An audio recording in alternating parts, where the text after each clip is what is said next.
We all have stories of success or maybe overcoming challenges. Lexington artist Bob Morgan has spent decades using art to share other people's stories. He hopes his work will encourage open dialogue within the community. Austin Pollock has the pieces to Morgan's work, mission, and story in this Positively LEX 18. I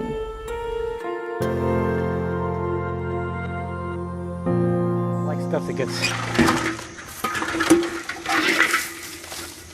rusty. It might be rusty, but it still has purpose. Yeah, I have lots of stuff. I have no clue what it is. It still means something and helps Bob Morgan tell a broader story. I use a lot of broken toys, electronical junk. This so-called junk often ends up on these sculptures. His mom was an artist, and ever since he was a young boy, he always has a hand on telling stories. My pieces tell stories about marginalized people in our community, a lot of times people who go under the radar and whose stories aren't ever told. He started telling stories about HIV/AIDS. As time went on, that shifted to those of addiction and alcoholism. I promised a lot of people many years ago that I would never forget their story and I would make sure people heard it. And that's where all the pieces come into play. I can take it to Woodland Park and sit it down, and next thing I know, there's a couple people standing around saying, "What are you doing, man?"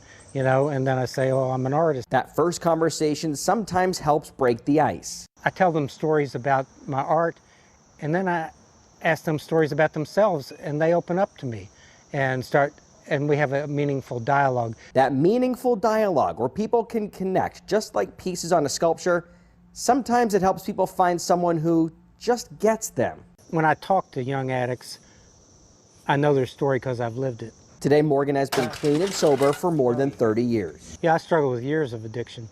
I was unable to make art and unable to function in society. What seems like piano parts, tape measures, or bottle caps put together is so much more. It helps make a connection. That allows me to talk to them about their future and about their behavior. With some of the pieces he's working on now, though, he finds himself exploring a different type of story because his story, too, has purpose. I focused so much on the other stories, I forgot that my story is important, too. Reporting in Lexington, Austin Pollock, LEX 18 News. Yeah, great story. Well, if you have any stories about people who are making a difference like this one, send it to us in an email to positivelylex18@wlex.tv.